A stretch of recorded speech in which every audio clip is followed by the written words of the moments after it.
وإذا نزل الشتاء أقبل الناس على لبس الخفاف والجوارب والحوائل والتساخين.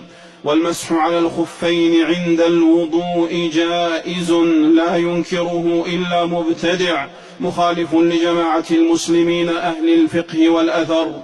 وكان رسول الله صلى الله عليه وسلم يمسح على الخفاف، وثبت المسح على الجوارب عن طائفة من الصحابة رضي الله عنهم.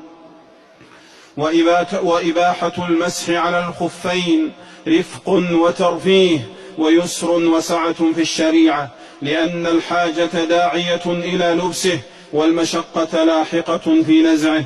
ومن أراد المسح على الخفين وجب عليه تعلم أحكامه ومعرفة مدته وصفته وشرائط جوازه وما ينقضه وحكمه إذا انتقض وغير ذلك من المسائل.